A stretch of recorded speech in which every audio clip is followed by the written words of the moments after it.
하나님 말씀은 신약성경 로마서 14장 19절에서 21절까지입니다. 신약성경 259쪽에 있습니다. 우리 같이 한 목소리로 함께 읽겠습니다. 그러므로 우리가 화평의 일과 서로 덕을 세우는 일을 힘쓰나니 음식으로 말미암아 하나님의 사업을 무너지게 하지 말라. 만물이 다 깨끗하되 거리낌으로 먹는 사람에게는 악한 것입니다. 고기도 먹지 아니하고 포도주도 마시지 아니하고 무엇이든지 내 형제로 거리끼게 하는 일을 아니함이 아름다우니라. 아멘. 하나님의 사업을 위하여 라는 제목으로 설교하려고 합니다.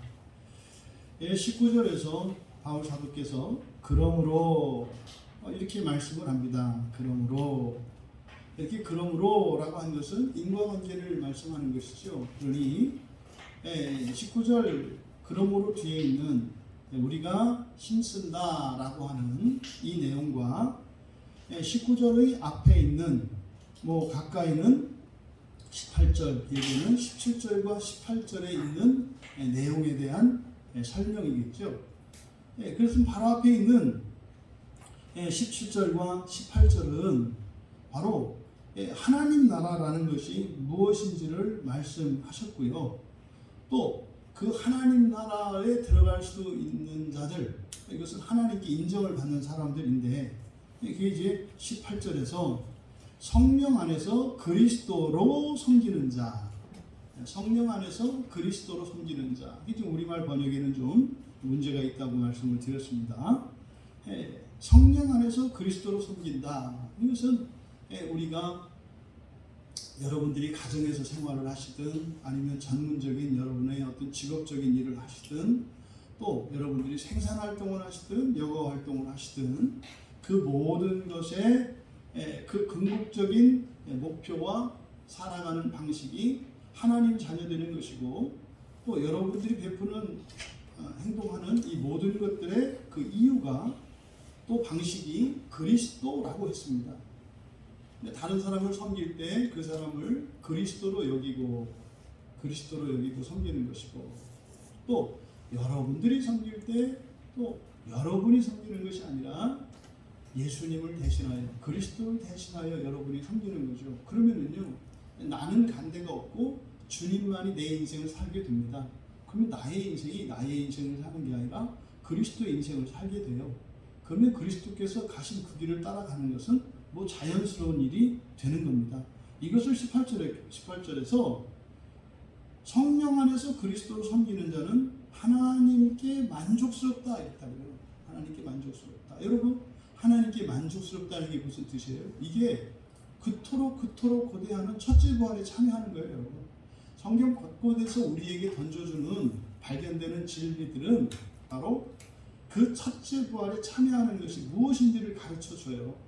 때로는 관계적으로, 때로는 우리의 어떤 사고에 있어서, 우리의 감정에 있어서 이런 전인격적인 문제, 또 관계의 문제, 여러 가지 형태로 계속 우리에게 그 첫째 부활에 참여할 수 있는 것을 가르쳐 줍니다. 얘가 지금 그 지난주 토요일 날 신천지 부부를 만나고 난 뒤로 그분들하고 이제 보니까 이제 대략 이제 알겠어요. 문자 폭탄이 말도 못합니다. 근데 자기 말은 없어요. 성경 구절만 다 구절에서 막 그냥 붙이는 거예요. 근데 거기에 인용되는 구절들이 다 뭐냐면 이원론적 사고입니다. 이원론적. 하나는 살고 하나는 죽는다 이거예요. 하나님의 씨가 있고 마귀의 씨가 있다는 거예요. 그래서 신천지는 하나님의 씨고 이런 교회는 마귀의 씨라는 거예요. 여기 와서는 목사를 개라고 하지 않냐 했더니 그런 적 없다고 그러더니 아주 문자로는 마음 놓고 얘기하더라고요. 그래서 있을 때 편하게 얘기하라니까. 그러면서 제가 이제 마음이 아팠던 게 뭐냐면 이 사람들은 진짜로 교회가 낳은 사생아들이다라는 것을 확실히 알겠어요.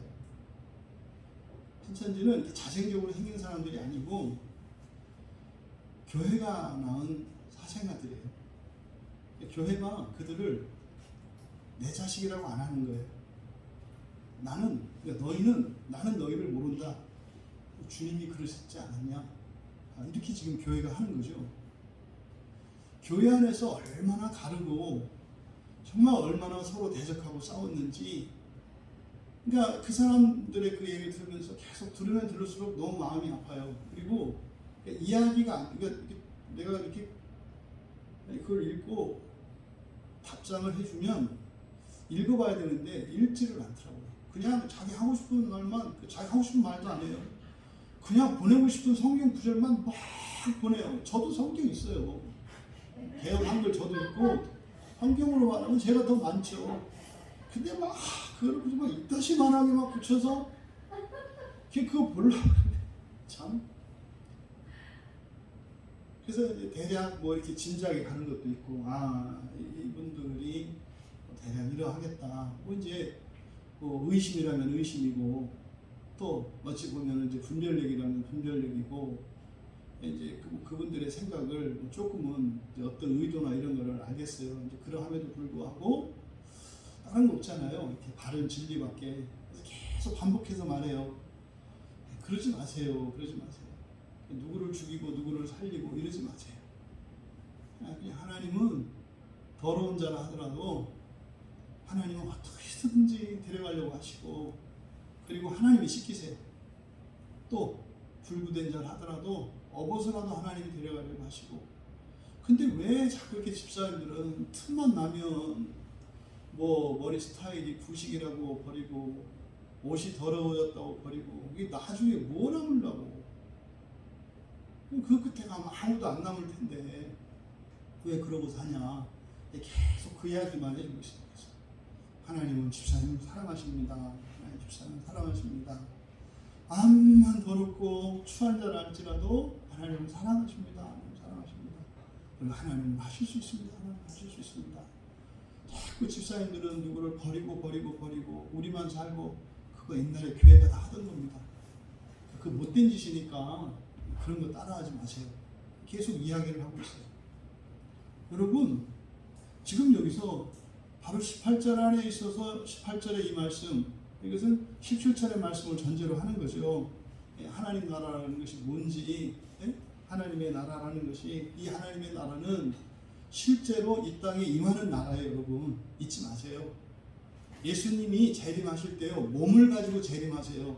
신천지 교리가 바뀌었더라고요. 이분들하고 얘기하면서 그걸 알게 됐어요.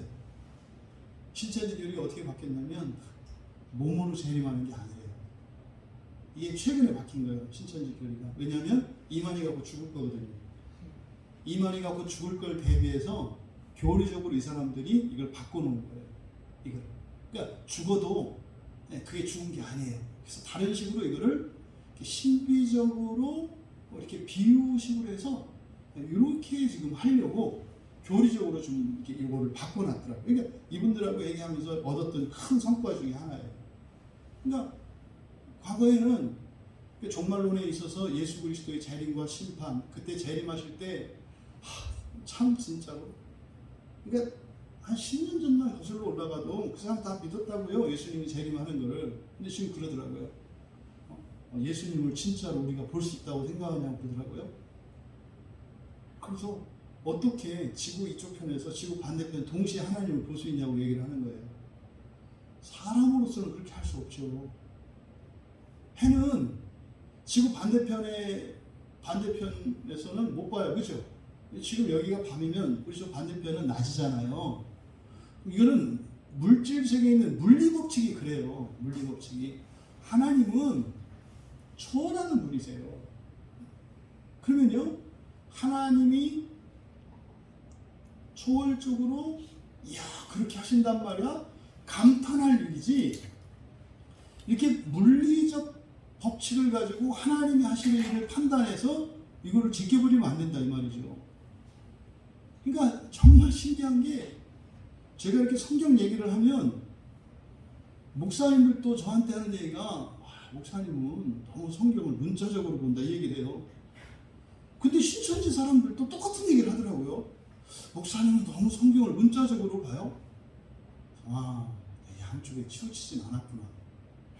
양쪽에서 똑같은 얘기 듣는 거 보니까 그래, 나는 성경을 문자적으로, 맞아요. 난 성경을 문자적으로 봐요. 근데 문자적으로만 보는 것이 아니라 거기에서 은유적인 의미들과 영적인 의미들을 꺼내죠. 하지만 문자적인 의미를 절대로 이걸 토대를 흔들어 버리면 안 돼요. 아니 성경이 자음 하나까지, 이게 축자 영감설이라고 그래요. 성경은 이게 자음 하나까지도 하나님께서 감동하셔서 주신 것이라고 하는데, 아니 여러분, 기억, 니은 이런 자음 하나 정도가 아니라 또 글자 가나다라 글자 하나도 아니고 단어 하나를 그대로 보지 않으면 안 되잖아요. 이게 개혁주의에서 가지고 있는 중요한 성경관이에요. 근데 지금 개혁주의자라고 하는 사람들도 이렇게 이야기를 자칭 개혁주의자가 아니에요.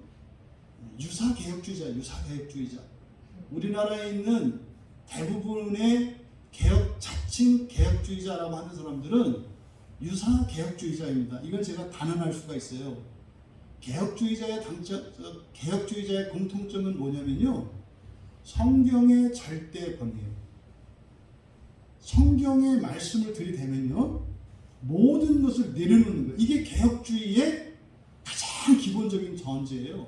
근데 한국에 있는, 한국이라면 그렇겠습니다만, 제가 알고 있는 자칭 개혁주의자라고 하는 사람들 치고 성경을 이렇게 펴줬을 때 그 성경을 생각하는 사람들을 못 봤어요. 거의 드물어요. 근데 지금 이단이나 이거 자칭 정통이라고 하는 이 사람들이나 공통점은 뭐예요? 첫째, 성경을 성경으로 인정하지 않는다는 거. 성경을 성경으로 인정하지 않는다. 이게 지금 공통점이에요. 그래서 거기나 별다를 바가 없어요. 옳고 그른 이것이. 옳다 그르다 이건 따질 필요가 없는 거죠. 여러분 잊지 마세요. 여러분들의 신앙과 인생의 그 토대는 오직 성경이라는 거 잊지 마세요. 여러분 돈 벌고 싶으세요? 성경 보세요. 여러분 출세하고 싶으세요? 성경 보세요. 다 답이 있어요. 근데 성경은 돈만 벌어라, 출세만 해라 이러지 않아요. 죽고 난 뒤에 여러분들이 사후세계에서의 그 삶의 존귀와 부귀와 영광도 얘기를 한다고요. 그래서 어떤 것을 선택할지를 가르쳐줘요. 어떤 게 정말 가장 합리적이고 가장 바른 선택인지를 가르쳐 주신다고요. 하지만 여러분들이 원하는 모든 것에 대한 답이 성경 안에 있어요. 이건 틀림없어요, 여러분. 성경 안에 있어요. 그런데 왜 이걸 두고 다른 데를 헤매냐 이 말이에요. 성경 안에 있어요. 근데 지금 여기서 그러잖아요. 성령 안에서 그리스도로 섬기면서 사는 사람은 하나님께 만족스럽대요. 꼭 되는 거예요, 여러분. 여기서 전제. 그러면은 아니 어떻게 내가 예수님처럼 살고 또 어떻게 다른 사람들을 예수님으로 섬겨요? 마귀 같은 사람을 어떻게 예수님처럼 섬겨요? 상관없어요. 그냥 사세요. 미칠 것 같으세요. 그럼 어떤 일이 일어나요? 기도하게 돼요. 그렇게 안 사니까 기도를 안 하는 거예요. 괴로운 일이 없거든요. 한계가 없거든요. 자기가 하고 싶은 일을 하고 할 만한 일을 하는데 뭐 기도를 해요? 자기가 알아서 기름쟁이 마냥 이렇게 자기 갈 길을 찾아서 사는데 기도할 일이 뭐가 있어요? 맨날 기도하려면 엉뚱한 소리를 하고 그렇게 하다가 결국 관두고. 왜요? 기도해야 될 이유도 없는데 기도할 때 기도가 되냐고요? 안 되죠. 여러분 그냥 정말 그렇게 할 수 없지만 하나님의 말씀이니까 순종하면서 살고자 할 때 그렇게 할 수 없었던 내가 그렇게 하게 되는 줄 믿습니다. 또 그런 대접을 받을 수 없었던 원수 같은 자가 그리스도와 같은 자로 변화된다는 것을 믿습니다. 이걸 보셔야 돼요. 근데 여기에 들어가는 게 반드시 뭐예요? 기도예요. 한계 상황에 부딪히면은 모든 신자들이 반드시 하게 되는 게 있어요. 무슨 기도입니다. 기도는 일이라니까요. 근데 한계 상황에 맞닥뜨리지 않으면요, 기도해야 될 이유가 없어요. 기도하고 싶지도 않고요. 기도해야 될 필요를 전혀 느끼지 못한다니까요. 아무리 기도에 관한 책을 공부하고 아무리 옛날에 한참 기도원의 시대가 있었어요. 그것도 참 큰 은혜의 일이었는데 보통 지금 이제 한 60대 이상은 이렇게 그래도 교회에서 신앙생활 좀 하고 이렇게 이렇게 조금 기독교인 흉내내고 이랬던 사람들의 공통적인 다 추억과 기억이 있어요. 기도원에 가서 한번 눈물 콧물 쏟고 뒤집어졌던 기억들에 다 불러보고 다 샤샤샤 해보고 다 했던 그 공통적인 그게 다 장단점은 있습니다만 사실 그때 많은 사람들이 그 기도원에서 은혜 받고 이렇게 했던 사람들이 목사도 되고 선교사도 되고 장로도 되고 권사도 되고 자기의 자녀들을 목회자로 보내고 하는 일들이 있었어요. 그럼 이제 기도원에 어떤 폐단도 있었습니다만 사실 그 기도원에서 기도 가운데 그 체험했던 은혜의 체험들 이것은 사람의 인생관을 바꾸고 세계관을 바꾸고 하는 일들이 있었거든요. 그러면 꼭 그 기도원이어야 되냐? 아니어도 돼요. 이제 교회 안에서 그런 기도의 은혜들이 있어야 하는데 그게 이제 교회에서 사라지고 보니까 이제 그냥 세속인인지 기독교인은 그만두고 종교인인지도 분간이 안 가는 사람들로 채워져 있죠. 맨날 하는 얘기가 뭐예요? 하나님이 하실 일을 기대하는 게 아니라 어떻게 사람의 방법으로 살아갈 것인가를 연구한다고요. 똑같이 돈 벌어서 돈을 하려고 하고요. 똑같이 사람의 수를 늘려서 세를 과시하려고 하고요. 여러분, 이게 지금 우리들의 실존이에요. 하지만 여러분들은 정말 이렇게 그리스도로 섬기면서 살아감으로써 하나님의 인정을 받는 나는 이 사실 때문에 그리스도와는 너무나 거리가 먼 그런 자이지만 또 그리스도와는 너무나 먼 원수 같은 타인이지만 그리스도로 섬김으로 살아감으로 여러분들이 삶 속에서 기도하지 않을 수 없는 그런 은혜의 일들이 다 일어나기를 바랍니다. 다 일어나기를 바랍니다. 지금 여기서 바울 사도께서 그러므로라고 한 것은 그거죠. 누군가가 이렇게 그리스도로 섬기며 살아간다면 하나님께 만족스럽게 여김을 받기 때문에 이제는 자신의 구원을 위해서 이렇게 불안해하거나 의심하거나 또 그것을 위한 특별한 헌신이나 노력 이런 필요가 없게 된 거잖아요. 그러니까 내 걱정을 할 필요가 없게 된 거예요.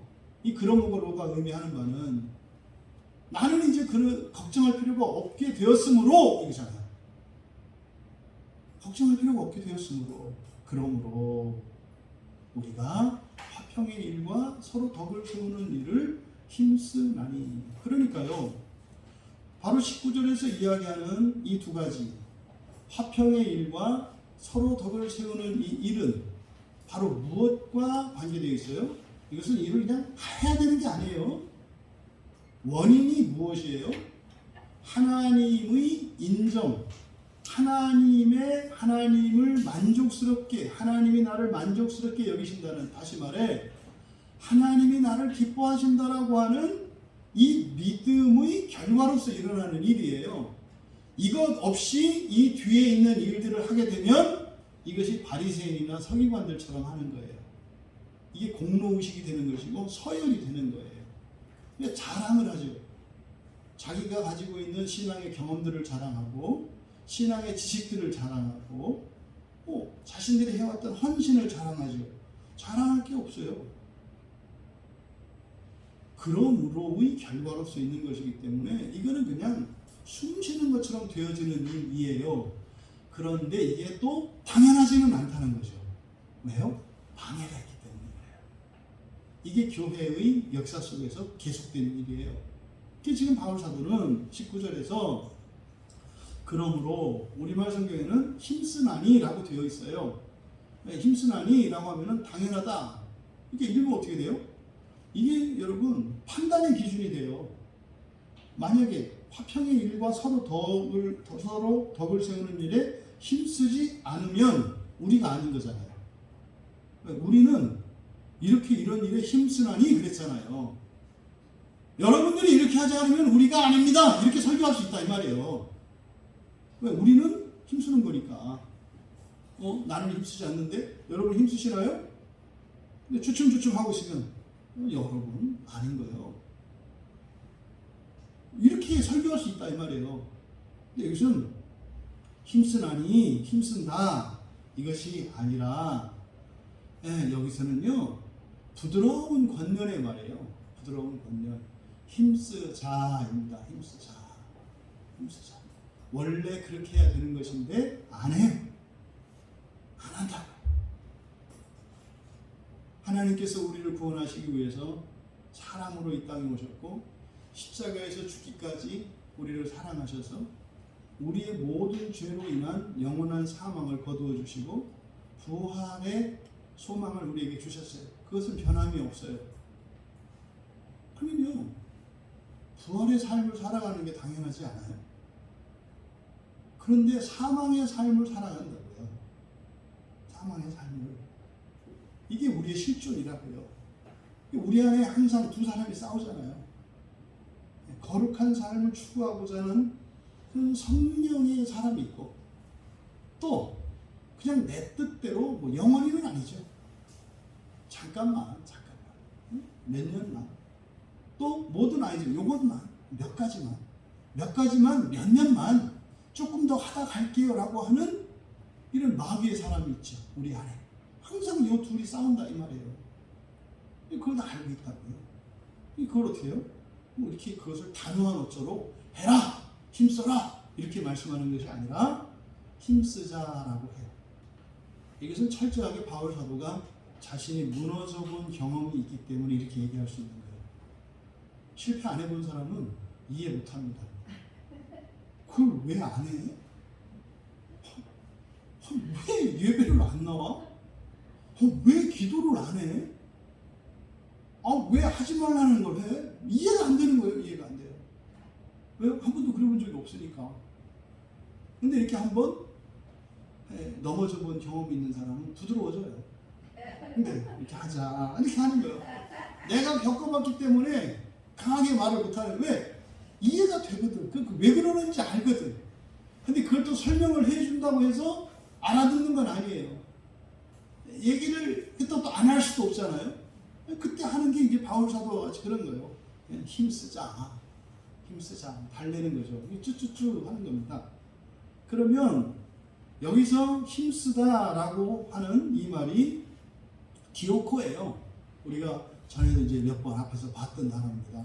이 디오코라고 하는 것은 이해하기 쉽도록 사냥꾼이 사냥감을 쫓아가는, 사냥감을 잡으려고 아시죠? 이 사냥을 또 해보셨나? 사냥할 때는요, 그거를 잡기 위해서 막 가파른 언덕도 막 뛰어 올라갑니다. 지치지도 않아요. 그걸 잡으려고 하는 욕심 때문에. 그러니까요, 무서울 정도로 맹렬하게 추격하는 것을 말해요. 그러니까 이게 긍정적인 의미를 가지고 디오코라고 하는 것은 여러분들이 어떤 목표를 세우고 선한 일을 목표로 세우고 열심을 다하는 거예요. 그렇게 해서요, 실력이 일취월장하고 되는 일이 막 그냥 확장되고 번창하는 이런 일들이 일어나는 거죠. 이게 사람들이 바라는 거죠. 이게 디오코가 결정적으로 목표를 향해서 가는 거예요.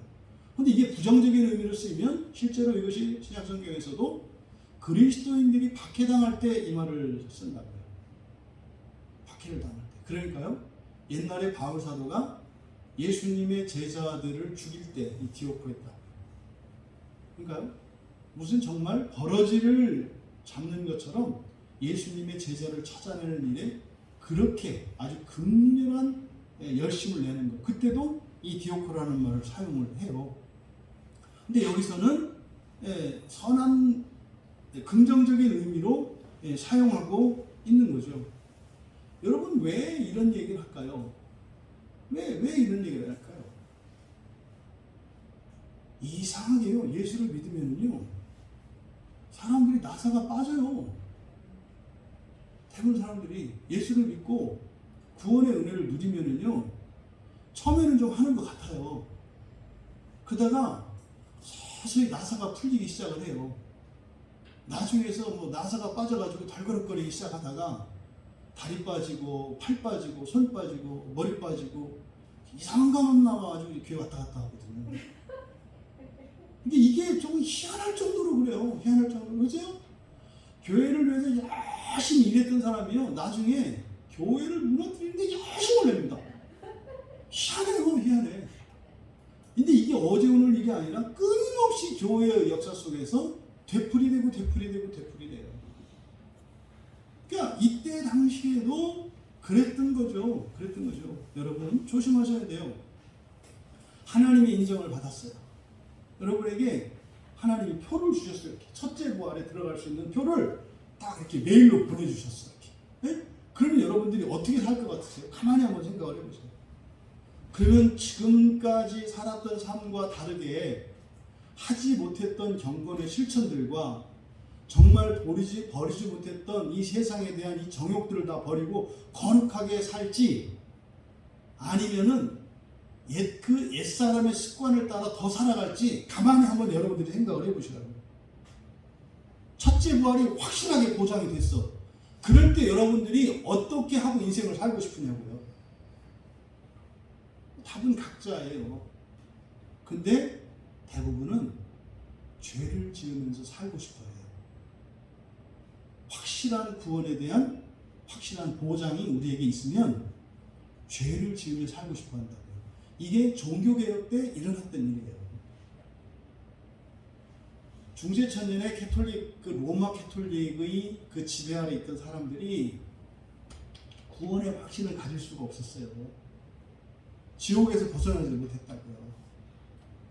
그래서 어떻게 하세요? 교회의 말이라면, 사제들의 말이라면 꼼짝을 못했어요. 그러니까 싫어도, 화가 나도 절대 싫다 화내는 법이 없었고요. 예? 고해성사 꼬박꼬박 했고요. 찾아와가지고 제가 지난주에 이러이러한 죄를 졌습니다. 저의 죄를 사해 주십시오. 그럼 이제 그 사제들이 그 얘기를 듣고, 예? 성부와 성자와 성령의 이름으로 너의 죄를 사하노라. 예? 다시는 똑같은 죄를 짓지 마라. 뭐 이렇게 하고 보내준다고요. 그런 일들이, 그러니까 천주교 신자들이 고해성사를 안 한다? 있을 수가 없는 일이에요. 오늘날 천주교 신자들이요, 고해성사하는 사람들 거의 없어요. 뭐 거의 그래요. 이게 한 달에 한 번만 하면 되지. 한 달에 한 번 해. 아이고 1년에 한 번만 하면 되지. 1년에 한 번. 아이고 한 5, 6년에 한 번씩 하면 되지. 그러다가 죽을 때 하면 되지. 죽고 나서 물어봤어요. 안 했다 그래요. 여러분, 이게 계속 역사 속에서 반복되는 일이에요. 그게 무슨 말입니까? 하나님께서 은혜를 주시고 구원해 주시고 구원의 확신을 주시면 밭에 뿌려진 씨앗의 비유와 같이 마귀란 놈이 찾아와서 그것을 가져가요. 그래서 어떻게 해요? 죄를 짓게 한다고요. 더 열심을 내고 거룩하게 살아가게 하는 것이 아니라 하나님의 은혜를 빙자해서 더 죄를 지으며 살아가는 일들이 일어나요. 이것은 여러분들이 잘 기억하셔야 돼요. 항상 하나님의 은혜가 여러분들에게 특별하게 임하면 죄 짓고 싶어져요. 그리고 죄를 지어야 되는 상황들이 와요. 이게 뭐예요? 오르락 내리락 인생이에요. 그래서 어떻다? 여러분들이 이걸 실천적으로 적용을 하셔야 돼요. 이 수요기도에 나오기로, 수요기도 전에 주일 예배를 빠지지 않고 나오기를 이 땅의 모든 그리스도인들은 다 한 번씩 결단해봤어요. 예수 믿으면 꼭 거치는 결단이 있어요. 주일 예배 빠지지 않겠다. 이거는 꼭 모든 교인들이 다 하는 거예요. 이거는.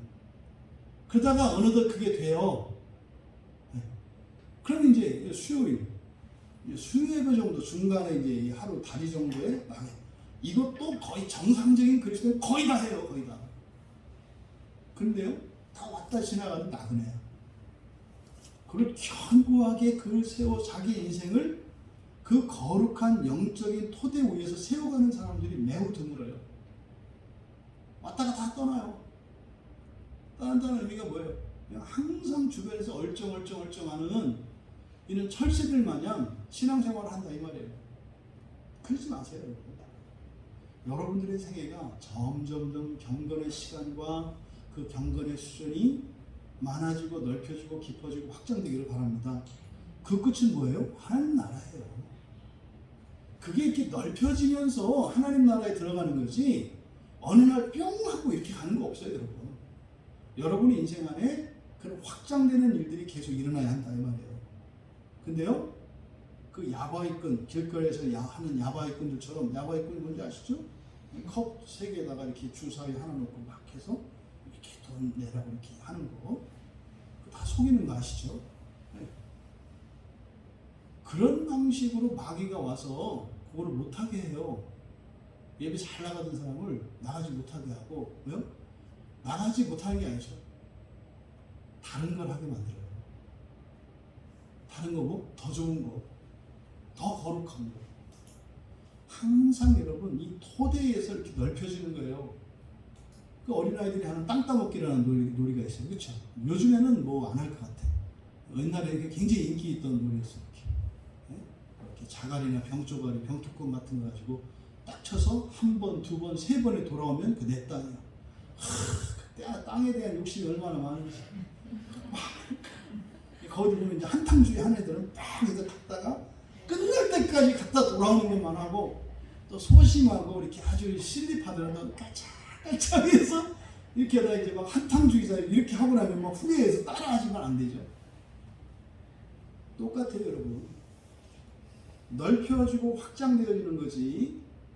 이 교도국 토대가 없이 생기는 거 없어요. 이거 잊지 마세요. 여러분들이 디오코 해야 합니다. 디오코 해야 돼요. 그렇게 할 수 있는 이유는 뭐예요? 여러분들이 하나님 나라의 그 첫째 부활의 소망으로 부르심을 받았고, 하나님께서 여러분에게 특별한 은혜를 주셨어요. 그러므로 여러분들은 디오코 하셔야 돼요. 근데요, 안 된다고요? 명령이 아니에요, 여러분. 합시다. 여기에는 뭐가 있어요? 성령이 함께 하신다. 하나님의 약속이 있어요. 여러분의 힘으로는 할 수 없어요. 여러분이 해야 될 일은 뭐예요? 원하는 거고, 지키는 거고, 인내하는 거예요. 원하고 지키고 인내하는 거예요. 그러면요, 죽어도 하지 못할 것 같았고, 죽어도 하기 싫었던 일들을 이제는 자연스럽게 그냥 호흡과같이 하고 있는 자신을 어느 날 문득 발견하게 돼요. 이렇게 하면서 인생이, 신앙이 확장되어 가는 겁니다. 그러면 여기서 힘쓰자라고 권면하고 있는 내용이 무엇이냐? 뭡니까? 첫째 부활의 소망을 가지고 있는 사람이에요. 하나님께서 만족스럽게 여기는 사람이에요. 그 소망을 갖고 있어요. 그 나라를 소망하며 살아요. 그러므로 첫 번째, 화평의 일들을 힘써야 한다. 복수형입니다. 화평의 일들을 힘써야 한다. 그러니까요, 하나님의 인정을 받은 사람들이 살아가야 할 지상의 삶은 화평, 그러니까 그냥 평화라고 하는 것이 좋습니다. 이 평화라고 하는 것이 뭐 사람들 사이에서는 화목이 되겠고, 그렇죠? 또 나라 사이에서는 전쟁이 없는 상태를 이야기하겠고, 또 경제적인 측면에서는 이게 가난하고 굶주리는 자들이 없는 것이 평화이겠고, 또 개인의 내면으로는 여러 가지 이 번민과 고민, 두려움, 이런 감정의 동요 이런 게 없겠죠. 그래서 그것은 그 영역에 따라 적용할 일이고, 여기서 지금 화평이라고 하는 것은 평화, ABNA입니다. 그러니까 지상에서 이렇게 하나님 나라의 소망을 가지고 살아가는 사람들이 힘써야 하는 것은 뭐다? 평화의 일이다. 그럼 이 소유격이기 때문에 이 평화라고 하는 것이 주체가 될 수도 있고 객체가 될 수도 있어요. 그러니까 평화를 도모하는 일, 첫 번째로 그렇게 이해할 수 있습니다. 평화를 도모하는 일. 그랬죠? 이단이냐 제대로냐를 구분할 수 있는 기준이 뭐예요? 평화를 도모하느냐, 이렇게 보면 돼요. 그러니까 옳고 그른 거, 수단 이런 거 없어요, 여러분. 예수님께서요, 제자들에게 가르치실 때 하시는 기준이 뭐냐면, 하나님 나라에 도움이 된다면 친구라고 해요. 하나님 나라에 도움이 된다면. 그가 바른 경건의 삶을 살아가는데 유익하다면 친구고 바르다고 얘기를 해요. 그런데요, 거기서 멀어지게 하고 분열을 일으키면은요, 그건 잘못된 거라고 말씀하신다고요. 그러니까 평화를 도모하는 일들이 첫째 부활의 소망을 가지고 살아가는 사람들이 힘써야 되는 거예요. 그러니까요, 억울하고 답답하고 분통이 터지지만 평화를 도모하기 위해서 바보인 척 미련한 척, 모르는 척 해야 되는 거죠. 그러니까 평화를 도모하며 산다는 것은요, 굉장히 힘든 일입니다. 부당한 대우를 받아야 하고요, 억울한 일이나 때로는 오해를 받기도 해야 돼요. 근데 참는 것은 뭐예요? 평화를 도모하며 살아가는 것이 첫째 부활의 소망을 가진 사람들이기 때문에 그렇게 힘쓰는 거죠. 그래서요, 평화를 도모하는 일은 뭡니까? 힘써야 되는 일이에요. 돈 가지고 대충 이렇게 해서 그렇게 되는 게 아니에요. 평화를 도모하는 일은요, 죽을 만큼 힘든 일이에요. 죽을 만큼. 그렇게 쉬운 일이 아니라고요. 또 이 평화의 일들, 그랬으니까 일하는 방식이 평화로운 방식이어야 한다는 겁니다. 그러니까 목적이 평화로운 평화이겠습니다만 그 일의 방식에 있어서도 뭐예요?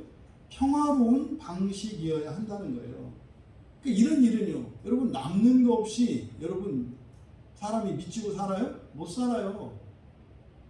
절대 사람은 미치고 못 사는 거예요, 여러분. 그러니까 이렇게 살아도 평화로운 방식으로 평화를 도모하면서 힘쓰면서 살아가는데 너무나 불이익이 많고 힘든 일이 많아. 그런데도 그렇게 할 수 있어. 그 이유는 뭐예요? 그것보다 더 큰 이익이 있기 때문에 그렇게 하는 거예요. 그러니까 이런 일은 누가 할 수 있어요? 하나님 나라를 유업으로 받은 사람들만 할 수 있는 거예요. 그러니까 사람들에게 아무리 주여 나를 평화의 도구가 되게 하옵소서, 그런데 저 누가 사촌이 땅을 사서 배가 아프나이다, 이건 절대로 공존할 수 없는 일이에요. 그러니까 더 큰 부, 더 큰 영광을 가지고 있는 사람이라야 이 세상의 부와 명예와 이런 모든 영광을 다 빼앗긴다 하더라도 전혀 그것이 문제가 되지 않는 거죠. 성경은 철저하게 세속적인 인간을 전제로 해서 주신 성경책이에요. 특별하고 이렇게 거룩한 사람들로 해서 주신 게 아니라 아주 세속적인 사람들로 해서 주신 책이기 때문에 우리를 이렇게 기대 이상으로 이렇게 높여놓고 이야기하지 않는다 이 말이에요. 바꿔 말하면 할 수 있는 거예요. 그런데요, 할 수 없는 것처럼 여겨진다고요. 그러니까 절대 할 수 없는 것을 누구라도 할 수 있게 된다? 그때 누구라도는 뭐겠어요? 그것을 능가하는 어떤 보상이나 대가를 받은 거예요. 그럼 다 해요, 여러분, 누구나. 그럼 두 번째적으로, 만약에 이렇게 하나님을 신뢰하지 못해요. 그리고요, 하나님 나라에 대한 소망이 불확실해요. 이런 사람들은 그럼 어떻게 산다는 거예요? 평화를 도모하고 평화적인 방식으로 살 수 없다는 거죠. 우리가 그 믿음을 잃어버리면 어떻게 돼요? 경쟁적으로 살아가게 돼요. 배타적으로 살아가고요. 이렇게 전투적인 인생을 살게 되어 있다고요. 그래서 그 하나님 나라에 대한 그 소망과 첫째 부활의 확신이 없으면 우리의 일상이 어떻게 돼요? 거칠어져요. 그러니까 기독교 신앙 안에서 굉장히 거칠고 거친 사람들이 있어요. 이 사람들의 공통점은 뭐예요? 하나님 나라를 몰라요. 하나님 나라를 믿지 않고요, 하나님 나라를 모르고요, 자기가 하나님 나라에 들어간다고 하는 그 확신이 없고 그 소망이 없어요. 그런 사람들은요, 사납게 살아가게 되어 있어요. 그리고 두렵거든요. 그러니까요, 거칠어져요. 그래서 자꾸 가르고 나누고 하는 일들이 일어난다 이 말이에요. 두 번째로는요, 서로 덕을 세우는 일을 힘쓰나니, 여기서 덕을 세운다라고 번역한 건데 이건 너무 의역을 한 거예요. 그래서 덕을 세운다라고 하는 이 말은 오이코도메라는 말이거든요. 오이코도메는 건축이라는 뜻이에요. 건축 또는 건물이라는 뜻입니다. 건축 또는 건물. 그러니까 빌딩이죠, 영어에. 그렇죠? 우리말에 그냥 건축 또는 건물이라는 뜻이에요. 그러면 이것을 왜 덕을 세운다고 했는가? 그러니까 그대로 직역하면 이렇게 됩니다. 서로를 위한 건축의 일들. 이렇게 돼요. 서로를 위한 건축의 일들에 힘써야 한다. 그러면 여기서 덕을 세운다라고 번역된 이 말, 이것은 예수님께서 마태복음 24장 1절과 마가복음 13장 1절에서 이제 성전 그 건물을 가리킬 때 이 단어를 사용을 하십니다.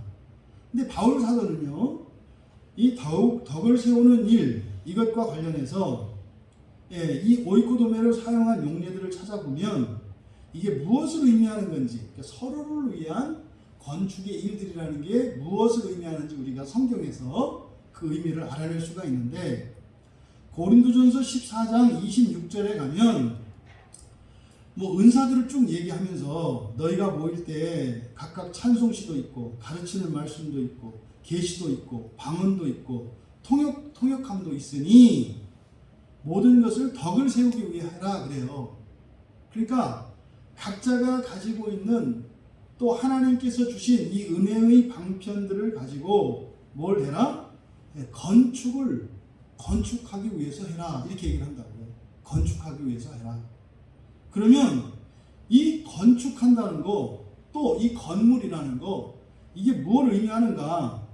고린도전서 3장 19절에서는 너희는 하나님의 집이라고 해요. 이때 집이라고 하는 것이 바로 이 오이코도메입니다. 그러니까 신자들 한 사람 한 사람이 뭐예요? 이 건물인 거죠. 그러니까 하나님의 건물, 이걸 우리말 성경으로 하나님의 집이라고 번역을 한 거죠. 그러니까 신자들 한 사람 한 사람을 세우는 것을 의미하는 거죠. 지금 우리말 성경에 서로 덕을 세우는 일이라는 게, 그러니까 신자들을 온전히 세우는 일, 요거예요.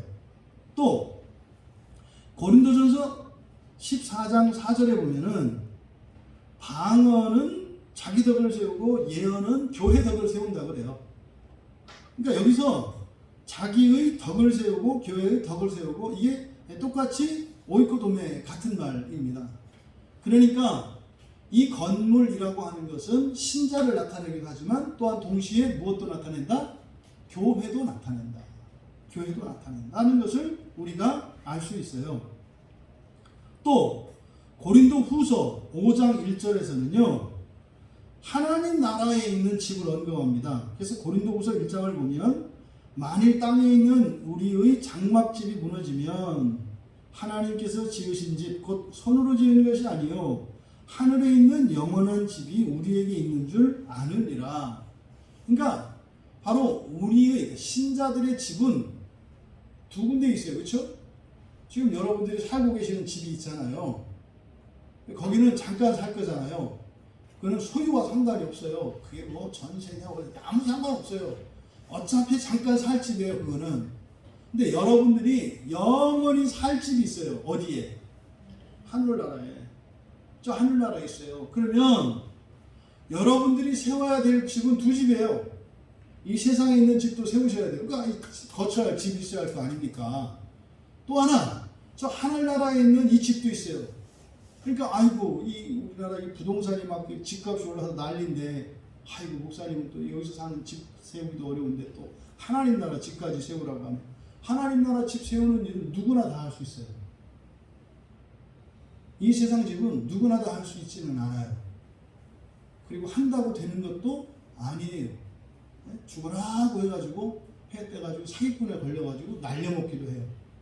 그럼 아니야만 못해요. 차라리 돈도 없었고 그래가지고 사기를 안 당하는 게 낫지, 돈이 있다가 사기 당해보면은 그거 평생 유라병 됩니다. 이 세상 집은요, 여러분들이 무시할 수는 없습니다만 그렇게 신경을 쓸 일은 아니에요. 근데 정말 여러분들이, 그리고 확실하니까, 확실히 할 수 있고, 그리고 영원한 집이니까 여러분들이 섬겨야 될 집은요, 하늘나라 섬기는 게 아니라 건축해야 되는 집은 하늘나라에 있는 집이죠. 그러니까 여러분들 여기서 그래서 덕을 세우는 일이다. 그러니까 건축의 일들이라고 할 때 이 건축은 우리의 거처와 관련돼 있어요. 우리의 거처. 그러니까 이 지상에 있는 거처, 이것을 뭐라 그래요? 장막이라고 한다고요. 그래서 하나님이 모세에게 율법을 주시고 하나님의 집을 지으실 때 솔로몬 궁전처럼 지으라고 안 하셨어요. 왜요? 보여주시려고. 나도야 이 세상에 집 질 때는야 그냥 장막으로 집 짓는다. 그럼 뭐예요? 거기서 배워야 되잖아요, 우리가. 아, 이 세상에 집 지을 때는 그냥 너무 돈 들이지 않고 그냥 장막으로 집 짓는 거구나. 텐트 사다가 그냥 짓고 이렇게 하면 되는 거구나. 이걸 배워야 되는데 하나님을 가르쳐. 그건 아니라는 거죠. 그건 아니라는 거죠. 아, 하나님 우리를 뭘 보고 우리를 욕먹이려고 작정을 하셨어요? 그 얘기는 무슨 얘기예요? 우리는 이 세상에서 큰 집, 멋있는 집, 금으로 된 집을 지어야 좀 이렇게 폼이 난다고 생각하는 거잖아요. 근데 하나님이 자꾸 장막 짓는다고 하니까 우리가 불편해지잖아요. 나쁜 놈 되잖아요, 하나님 때문에. 하나님은 그 옆에다가 장막처럼 텐트 치고 사는데 우리는 딱 아파트 짓고 살면은 얼마나 욕먹겠어요. 네?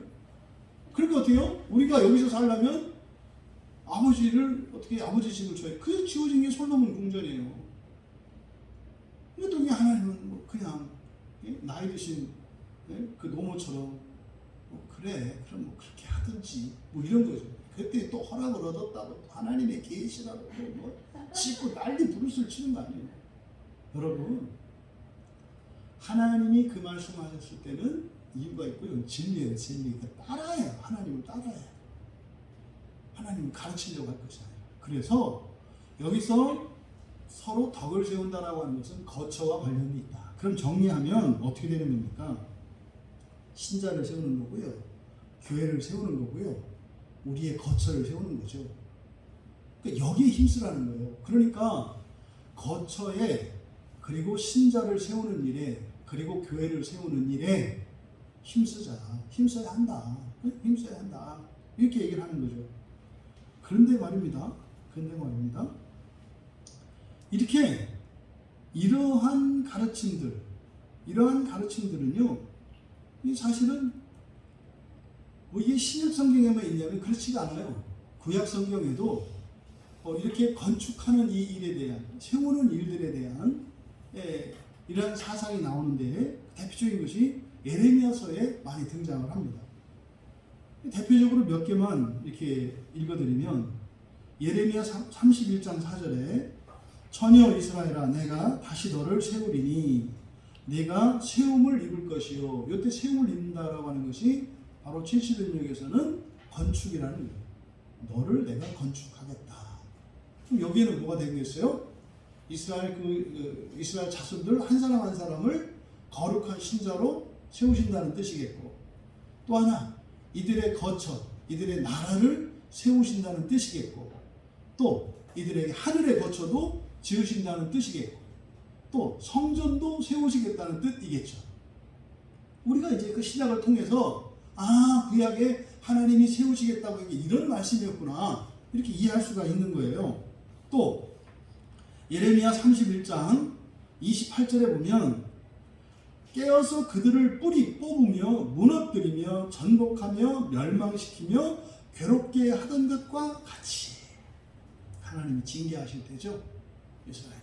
그러니까 주변에 있는 국가들로 하여금 이스라엘 정신 차리도록 그 나라를 멸망시키실 때가 있었어요. 그때 얘기하는 거죠. 그랬던 것처럼 내가 깨어서 그들을 세우며 심으리라. 여호와의 말씀이 이렇게 임해요. 여호와 열심히 때로는 허무실 때가 있어요. 그런데 다시 세우겠다. 이런 약속이 있어요. 또 하나만 더 읽어드리면 예레미야 33장 7절에 내가 유다의 포로와 이스라엘의 포로를 돌아오게 하여 그들을 처음과 같이 세울 것이며 이게 우리가 주일에 보았던 잃어버린 자들에 대하여 회복시키실 것에 대한 예수님의 말씀이잖아요. 그러니까 이런 사상은 신구약을 걸쳐서 끊임없이 흐르고 있는 사상이에요. 하나님은 하나님이 계획하신 일을 반드시 이루십니다. 반드시 이루세요. 그래서 최종적으로 강권적으로 이루시는 게 어디라고 그랬어요? 지옥이다. 지옥을 지나치면 지옥을 지나가고 나면 모두 다 부활에 참여하게 돼요. 하나님이 택한 자들이. 근데 그 결론을 생각하면 안 된다. 그렇죠? 우리는 어디를 생각해야 돼요? 지옥에 들어가게 되는 이 심판을 우리는 우리의 종말로 생각을 해야 돼요. 우리 행위에 대한, 우리의 삶에 대한. 그리고 이제 20절에 가서 음식으로 말미암아 하나님의 사업을 이 세우는 것 관련해서 이제 제가 하나 빠뜨렸는데, 신자를 세운다고 할 때, 신자를 세운다고 하는 것은 지금 로마 교회에서 일어나고 있는 문제, 이거 뭡니까? 분쟁이죠, 분쟁. 그래서 여기서 신자를 세운다고 할 때는 나와 지체가 포함되어 있어야 돼요. 그래서 여기서는 바로 서로라는 말을 집어넣은 거예요. 서로라는 말. 서로 건축하는 일에 건축을 위하여 힘을 써라. 서로니까 각자 힘쓰고 각자가 서로를 위해서 힘쓰라는 이야기예요. 지금 이들이 음식을 가지고 교회 안에서 분란이 일어났어요. 이럴 것이 아니라 그 음식의 문제를 가지고 뭐해라? 각자를 세우는 일에 힘쓰고 또한 이것을 가지고 서로를 세워주는 일에 힘쓰라는 거죠. 근데 이들은 어떻게 하고 있어요? 자기 자신도 무너뜨리고 지체들도 무너뜨리고 교회도 무너뜨리고 있죠. 이 상황을 여러분들이 염두에 두셔야 합니다. 그리고 20절에 음식으로 말미암아 하나님의 사업을 무너지게 하지 말라. 만물이 다 깨끗하되 거리낌으로 먹는 사람에게는 악한 것이다. 여기서 놀라운 얘기가 있죠. 하나님의 사업을 무너지게 하지 마라. 여기서 사업은 그냥 일입니다. 일. 토 에르곤. 그래서 그 하나님의 일을, 하나님의 일이에요. 그러니까 19절에 있는 우리말 성경에 덕을 세우는 일, 건축하는 거잖아요. 이 건축과 하나님의 일이 연장선상에 있는 거죠. 지금 19절에서 바로 덕을 세우는 일과 화평의 일들에 힘써야 한다 하고 20절에서 하나님의 일이라고 말씀을 하고 있다고요. 그러니까 결국 19절에 화평의 일들과 서로를 위한 건축의 일들이라는 것이 곧 뭐다? 하나님의 일이라는 것을 가르쳐주는 거죠. 그렇게 딱 얘기는 안 하고 있지만 지금 19절과 20절이 그 내용을 말씀하는 거예요. 이게 하나님의 일이다. 하나님의 일이다. 근데 사실 이거는요, 이게 요한복음의 가르침이에요. 요한복음의 예수님의 가르침을 바울 사도가 자기의 언어로 그리고 로마 교회에 적용을 하면서 설교를 하는 거죠. 말하자면 이게 요한복음에 있는 가르침입니다. 요 가르침은 이게 중요한 내용이죠. 그러면 또 여기서 이런 질문을 할 수가 있어요. 그러면 하나님의 일을 무너뜨릴 수 있는 거예요? 이렇게 물어볼 수도 있어요. 이렇게 주의 깊게 성경을 보는 사람들은 하나님의 사업을 무너지게 하지 말라. 그러니까 무너지게도 할 수 있다는 뜻이잖아요. 근데 여기서 무너뜨리다 라고 하는 말이 카탈리오라고 하는 말이에요. 카타는 아래로 라는 뜻이고 리오는 풀다 라는 뜻이거든요. 그러니까 그냥 지금 보따리를 풀어내다 이렇게 이해하시면 돼요. 그래서 이것을 파괴하다, 폐지하다, 헛되게 하다 이런 의미를 갖는데 마치 이런 거죠. 어떤 기계가 있을 때 이걸 분해해서 막 풀어놓는 거예요. 이렇게. 없어지는 게 아니라 이걸 어떻게 만드는 거예요? 쓸모없게 만드는 거예요. 쓸모없게. 그러니까 여기서 하나님의 일을 무너지게 한다는 것은 방해하고 못한다는 것이 아니라 일시적으로 우리가 시간 속에서 하나님의 일을 지연시킬 수가 있어요. 하나님이 여러분들을요 거룩하게 하시길 원하거든요. 근데 불순종해요. 은혜의 수단을, 은혜의 방편을 여러분들이 강구하지 않아요. 하나님의 은혜가 없어요. 불순종의 길로 가요. 그럼 여러분 어떻게 돼요? 망가져요. 이게 지금 여기서 말하는 카탈리오입니다. 그러니까 하나님의 일이 실패한다는 의미가 아니에요. 시간 속에서 지연이 되고 그 효과가 약화될 수 있어요. 은혜가 떨어지면 이렇게 되는 거죠. 그렇다면 이 하나님의 일이라는 것이 요한복음의 가르침이라고 했는데 예수님께서 계속 하시는 말씀이 이 얘기예요. 나는 내 일을 하는 게 아니라 아버지 일을 한다. 아버지 일을 한다. 그래서 예수님이 하시는 일은요, 하나님의 일을 하시는 거예요. 예수님의 모든 일은 하나님이 하나님의 일을 하시는 거예요. 그래서요, 예수님이 이렇게도 말씀하세요. 요한복음 10장 37절에서요, 내가 만약에 아버지 일을 행하지 않으면 나 믿지 마야 돼요. 이게 무슨 말이에요? 내가 아버지 일을 하지 않고 나의 일을 하면 나는 그리스도가 아니다. 나는 하나님의 아들이다. 이렇게 얘기하는 거예요. 네? 또 요한복음 17장 4절에서는요. 예수님께서 그러세요. 아버지께서 내게 하라고 주신 일을 내가 이루어 아버지를 이 세상에서 영화롭게 했어요. 그러니까 예수님이 하신 일은 다 누구 일을 했다고요? 하나님의 일을 했다. 또 요한복음 14장 10절에서는 이렇게 말합니다. 어떻게 예수님이 아버지 일을 이루셨는지 하셨는지 그 원리를 가르쳐 주시는데,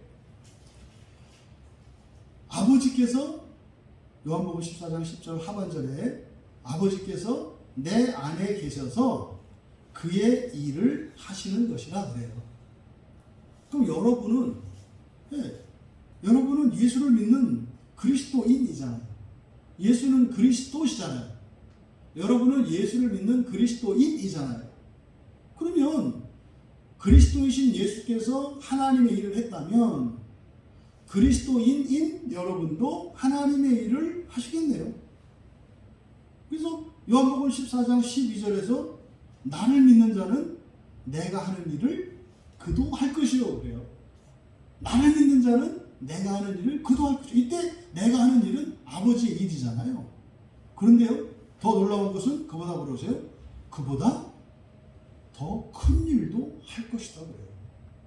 그보다 더 큰 일도 할 것이다. 그러니까요, 복음서에서 예수님께서 행하신 일은요 다가 아니에요. 이것보다 더 큰 일이 여러분에게 맡겨져 있어요. 그래서 예수님이 아버지께로 갔다고 그러세요. 사실 이게 무슨 뜻이에요? 보혜사 성령을 보내주실 거죠. 그러니까 보혜사 성령께서 우리 안에서 아버지의 일을 하시는 거죠. 그러니까 우리가 사실은 아버지의 일을 하는 것은 뭐예요? 성령하고 싸우지 않는 거예요. 성령 하나님과 싸우지 않는 거예요. 성령을 자꾸 가르치려고 하지 말고, 성령 하나님께 잔소리하지 말고, 그냥 좀 입을 내밀더라도 그냥 따라가는 거예요. 따라가는 거. 그럼 성령께서 그리스도의 일을 하시고 더 큰 일을 하신다 이 말이에요. 그러니까 예수님께서 이 말씀을 가르쳐 주신 이유는 장차 예수님께서 승천하시고 난 뒤에 우리가 그리스도께서 하시던 하나님의 일들을, 그뿐만 아니라 더 큰 일들을 해야 되는데, 그 일을 할 수 있도록 성령이 우리 안에 오실 거거든요. 그러면 그 성령을 따라가야 되거든요. 근데 여러분, 성령을 따라간다고 하는 것은 성경과 뗄 수 없는 겁니다. 말씀과 함께 역사하시는 것이 성령 하나님이에요. 신천지 사람들이 왜 이만희를 믿어요? 이만희가 보혜사 성령이라고 믿어요. 그러니까 하나님의 일을 해야 되는데 어떻게 해요? 보혜사 성령인 이만희를 통해서 하니까 이만희가 하라는 대로 해야 된다고 생각을 해요. 그러니까 이 이만희가 성령 하나님이 되어버렸어요. 여러분은요? 근데 그 신천지 그분들, 보혜사는 당신 안에 계세요. 저기 있는 게 아니라 당신 안에 있어요. 당신 안에. 집사님 안에 있어요. 지금 성령님이 탄식해요. 그 말도 안 되는 사람에게 종이 되어가지고 그 사람의 말을 듣는 집사님들을 불쌍히 여기시고, 이 집사님들이 너 지옥에 보낼 거야, 너 나중에 봐, 이렇게 안 하세요. 그 사단마귀 앞잡이 같은 그 이만희 같은 놈을 따라다니는 집사님들을 너 죽인다? 두고 봐라, 이렇게 안 한다니까요. 오히려 불쌍히 여기시고 기다리신다니까요. 근데 하나님도 죄인을 그렇게 기다리시는데, 죄가 있다고 스스로 자부하는 당신은 왜 그렇게 사람들을 정죄하고 재단하냐고요. 그럼 어떻게 돼요? 20절에 보세요. 깨끗하되 거리끼임으로 먹는 사람에게는 악한 것이다 그러잖아요. 음식이라는 게 뭐예요? 자기 법대로예요. 여러분은 하나님께 어떤 판단을 받기를 원하세요?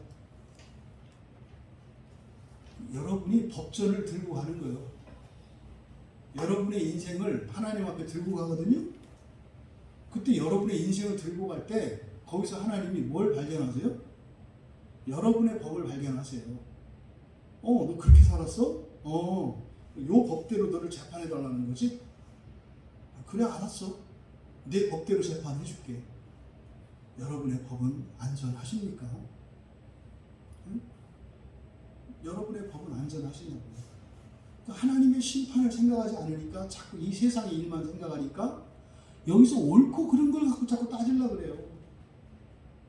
세상의 시시비비로 따지지 마시고 하나님 앞에서 받을 심판의 법으로 생각을 하세요. 그러니까 여러분들이 해야 될 일은요, 법을 바꾸는 거예요. 어떤 법? 여러분들이 한만 죄가 많고 한만 문제가 많아도 하나님이 용서하시지 않을 수 없는 법으로 바꾸면 돼요. 그게 사랑의 법이에요. 여러분들이 세상을 이렇게 사랑하는 이유가 뭐 하느라고 그래요? 법을 만들으라고 그래요. 이 법, 여러분들이 국회의원이에요. 물론 이제 그 법은 여러분 각자에게 적용이 돼요. 그럼 여러분들의 삶은 곧 여러분의 법이다. 그래서 하나님은 여러분들이 원하는 대로 판단을 해주신다고요. 그래서 우리가 회개하고 자꾸 이렇게 사랑의 삶을 살아야 되고 억울하고 답답하지만 참고 살아야 되는 이유가 뭐예요?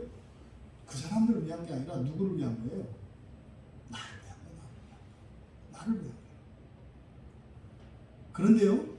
그런데 역사적으로 보면 항상 하나님의 일을 방해하는 자들이 있어요. 우리가 지금 새벽에 보고 있는 창세기 3장에서 맨 처음 하나님을 방해하는 자가 누구예요? 뱀이잖아요. 뱀. 그렇죠? 나중에 그것이 사탄 마귀라는 것을 우리가 알게 되죠. 그러니까 하나님의 일을 방해하는 자들이 있어요. 항상 어디에? 교회 안에, 내 안에. 또 여러분 가정 안에. 이걸 잊지 마세요. 항상 하나님을 방해하는 자들이 있어요. 에덴 동산 안에 있었다고요. 하나님을 방해하는 자들이. 그러니까 어디 있어요? 요 안에 있어요. 요 안에. 더 여러분 안에 있어요. 요 안에. 그러니까 여러분이 하나님의 일을 하지 않는 1차적인 원인은요, 여러분 안에 있는 악한 것이에요. 여러분 안에 있는 죄가 하나님의 일을 하지 않게 해요. 또 우리 안에 있는 그 악한 것들이 그렇게 한다 이 말이에요. 여기서 악한 것들은 뭡니까? 더러운 영들, 악한 영들입니다. 그것이 또 이렇게 보이지 않는 영이 아니라 사람을 이렇게 잡아가지고 사람을 지배해버려요. 그러면 그 사람들이 그 역할을 한다고요. 근데 자기는 그 역할을 하는지 몰라요. 나중에 깨닫고 나면 뭐라고 한다고요? 미쳤구나. 깨닫고 나서 꼭 그렇게 하게 되죠. 교회의 역사 속에 지겨울 정도로, 놀라울 정도로 이런 일이 계속 일어나요, 여러분. 초대교회 안에서, 지금 로마교회 안에 지금 이래요. 로마교회 안에서 서로 싸우고 있어요. 교회 안에서 싸우고 있어요. 이게 바로 뭐예요?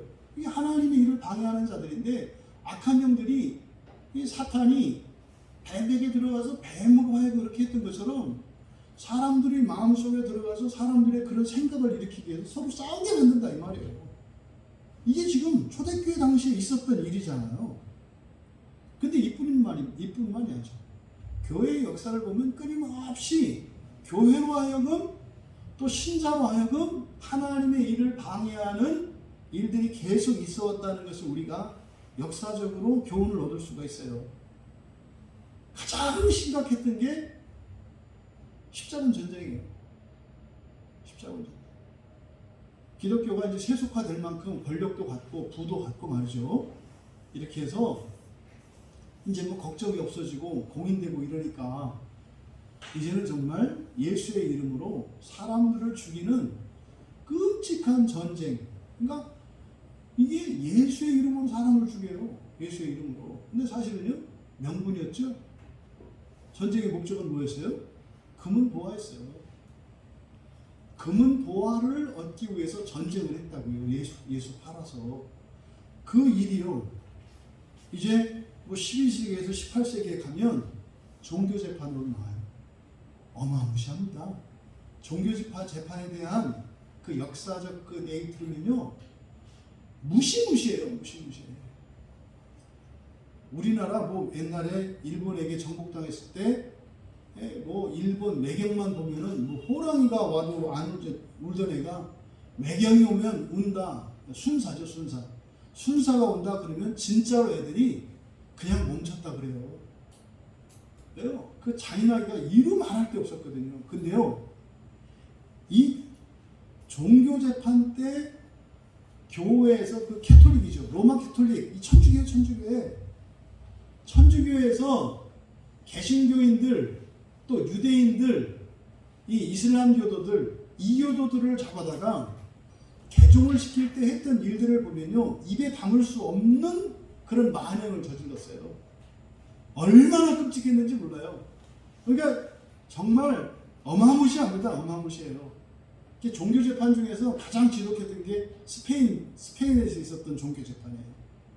원래는 교회가 재판을 하는데 스페인의 국왕이 교황한테 이렇게 샤바샤바 해가지고 종교 재판할 수 있는 권한을 얻어내요. 그래서 그 스페인에서 종교 재판을 해서 죽였던 이 개신교인들과 이런 다른 이교도들은 어마무시하게 많습니다.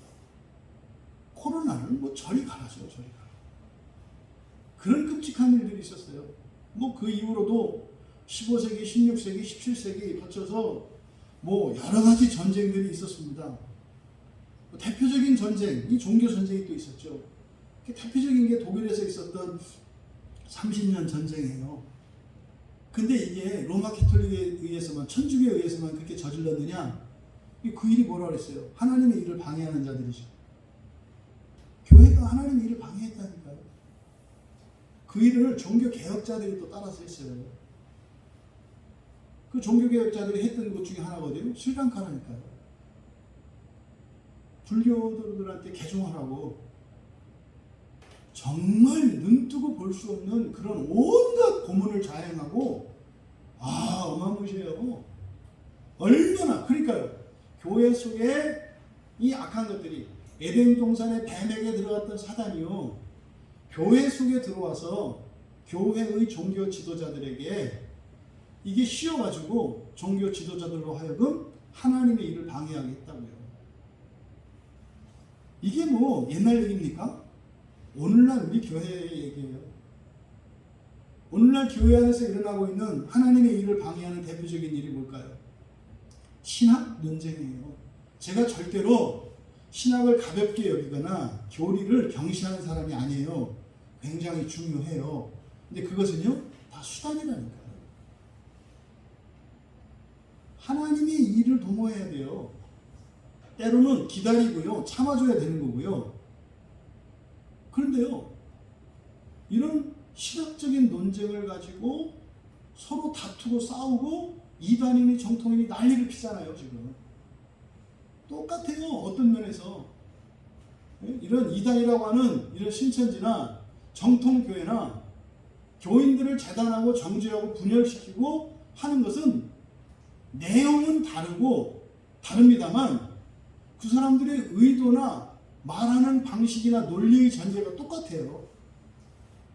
하나님의 말씀에 맞지 않기 때문에 너희들은 이난이고 영원한 지옥에 던져졌대요.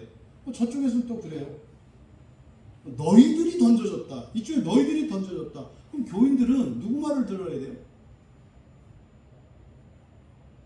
큰 교회 말을 듣죠. 큰 교회 말을 듣죠. 얼마나 어리석어요. 얼마나 어리석어요. 오늘날 이런 일들이 똑같이 일어나고 있다.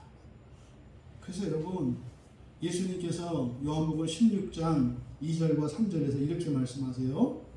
너희를 출교할 뿐 아니라 때가 이르면 무릇 너희를 죽이는 자가 생각하기를. 이게 누구예요? 하나님의 일을 방해하는 자들이죠. 이것이 하나님을 섬기는 일이라 하니라. 이 사람들은요, 하나님의 일을 한다고 생각하면서 하나님의 일을 방해한다는 거예요. 왜 이 사람들이 하나님의 일을 방해하면서 하나님의 일을 생각한다고 할까요? 성경의 구절 하나를 들고 얘기하기 때문이에요. 성경 구절 하나를 들고 봐라, 여기 있지 않냐? 여러분, 이단도 성경을 봐요. 정통도 성경을 봐요. 공통적으로 봐요.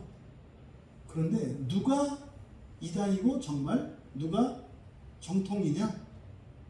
하나님의 일을 하는 게 정통이에요. 하나님의 일을 하는 게. 그러면서 이렇게 말씀하죠. 그들이 이런 일을 할 것은 아버지와 나를 알지 못함이라. 아버지와 나를 알지 못하는 게 무슨 말일까요? 교회 안에서 하나님 아버지를 모르고 예수를 모르는 사람이 있을까요? 다 알잖아요. 근데 왜 이런 일이 일어날까요? 다 예수를 믿는다고 하는데 왜 그럴까요? 그러니까 아버지와 나를 알지 못한다고 하는 이 말씀의 의미는 뭘까요?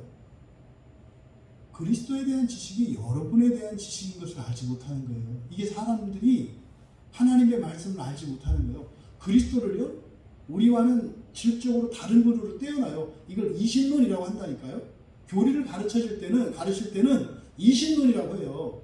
하나님을 역사 밖에 초월적 존재로 계시는 것. 하나님의 인격성을 배제하고 하나님의 신성과 초월성만을 막 높이는 거예요. 이런 사람들이 붕붕 뜨는 신앙을 해요. 이런 사람들이 쓰는 책을 보면 가슴이 벌렁벌렁 하고요. 막 웅장하고 뭐가 있는 것 같아요. 근데 끝나고 나면 아무것도 없어요. 그래서 계속 책 봐야 돼요. 마약 같아요, 마약. 여러분 청교도 서적이나 이런 거 읽어보세요. 가슴이 뛰어요, 여러분 정말로. 근데요, 그 책 볼 때만 그래요. 그래서 계속 책을 봐야 돼서 바빠하고 성경을 못 봐요. 가슴 벌렁거리고 계지. 성경을 보면 벌렁거리는 게 아니라 답답해지는데 그런 책을 보면 막 가슴이 벌렁벌렁 하거든요. 그러니까 우와 막 이러거든요. 그래서 너무 바빠서 성경을 못 봐요. 왜요? 이게 이신론적 사고 때문에 그래요. 근데 여러분, 이신론의 핵심은요, 예수 그리스도에 대한 이신론이에요. 우리가 예수님처럼 양성을 가진 존재라는 것을 알지 못해요. 그리스도인이 그냥 사람인 줄 알아요. 그러니까요, 여기서 예수님께서 아버지와 나를 알지 못한다는 게 바로 이겁니다. 그리스도에 대한 지식이 하나님에 대한 지식이며 곧 나에 대한 지식이라고 하는 것을 알지 못하기 때문에. 그러니까 그리스도는 뭐요? 하나님이요 뭐요? 그러니까 이상해요. 하나님은 아버지고 예수는 아들이래. 그럼 이 아들이 나하고 무슨 상관이 있어? 십자가에서 죽은 것만 상관이 있대요. 그럼 너는 안 죽어도 된대요. 왜? 예수님이 다 죽어서. 그러니까 이 존재에 대한 그 지식을 로마 캐톨릭에서 배워버렸다고요. 예수 그리스도를 아는 지식에서 심각하게 로마 교회, 이 천주교회 가장 치명적인, 가장 큰 잘못이 뭐냐면 그리스도에 대한 지식을 반토막 내버렸어요. 그걸 갖고 있는 게 동방교회, 정교회에서 그걸 가지고 있어요. 여러분들은 예수님과 같아요. 여러분들은 사람이면서 하나님의 자녀들이에요. 양성을 가지고 있다고요. 인성과 신성을 가지고 있다고요. 이거를 얘기하는 거죠. 이게 없어지면 어떻게 돼요? 하나님의 이름으로 하나님의 일을 방해한다는 말이에요. 이 연사 외칩니다.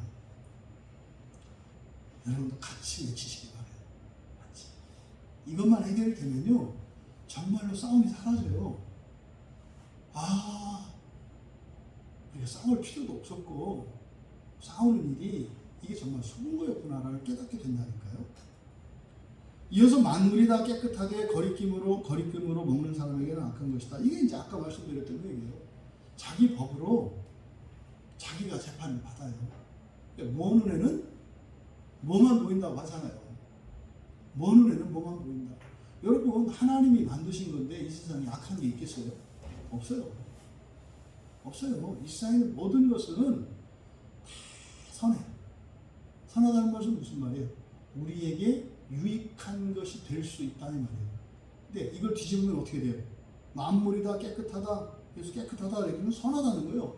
그럼 만물이 다 깨끗하면요, 반대로 뒤집어지면요, 만물이 다 더러울 수도, 악할 수도 있는 거예요. 누구에 따라서? 나에 따라서. 여기에 지금 20절에서는 거리끼다, 또 21절에 보면 거리끼다 이렇게 되어 있어요. 그런데 다른 단어를 쓰고 있습니다. 2절에서는 프로스콤마라고 해서 걸려서 넘어지다 뭐 이런 뜻이에요. 걸려서 넘어지다, 프로스콤마. 이게 뭐 이런 거죠. 막 뛰어가다가 뭐 문지방 같은데 실수로 아니면 다른 사람 발에 걸려서 넘어지는 거. 이게 프로스콤마예요. 또 21절에는 고기 먹지 않고 포도주 마시지 않고 무엇도 내 형제로 거리끼게 하는 일을 아니함이 아름다우니라. 여기에서 거리끼다라고 하는, 여기는 또 다른 단어예요. 여기서 이제 프로스콥토라는 말이거든요. 이 프로스콥토는 전에 얘기했던 거죠. 부딪혀서 넘어지는 거예요. 부딪혀서 막 달려가다가 앞에 어떤 장벽을 만나서 부딪혀서 넘어지는 거. 그런 거 여러분 해보셨어요? 큰 빌딩 들어가다가 정문 현관문에 급해서 막 들어갔는데 꽝 해가지고 놀래보니까 유리문인 거. 제가 옛날 신대원 때 도서관에서 한번 해봤거든요. 절대로 그런 일이 안 그래야 돼. 얼마나 망신스럽든지. 아프기는 되게 보통 아프니까 코를 부딪혔으니까 매웠고 따갑고 죽겠는데 울 수도 없고 막 그냥. 이게 여기서 말하는 프로스콥터는 그런 거예요. 이게 의도적으로 여러 가지 형태의 걸려 넘어지는 것을 쭉 얘기하고 있어요. 지금 우리말 성경에는 생략되어 있는데요. 원어 성경에서는요,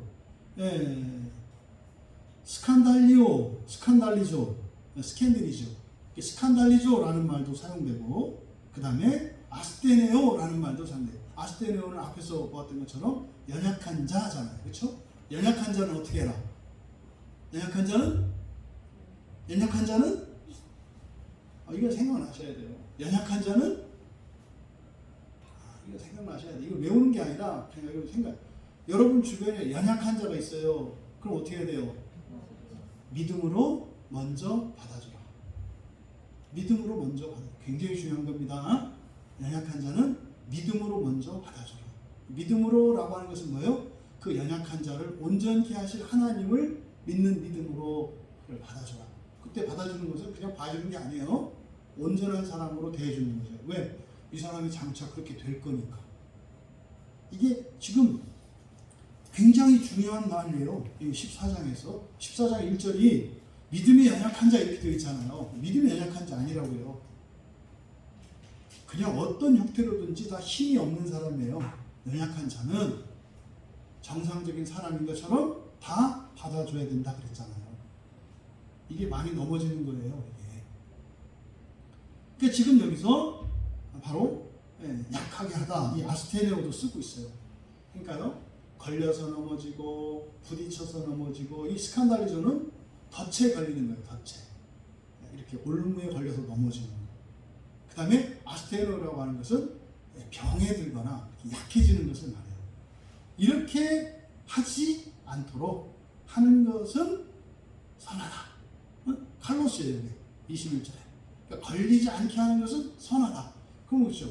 음식을 먹냐, 고기를 먹냐, 안 먹냐, 뭐 성경 해석이 이러냐, 저러냐, 이것보다 더욱 중요한 것은 뭐다? 걸려 넘어지지 않게 하는 게 더 우선이다. 걸려 넘어지지 않게 하는 게 더 우선이다.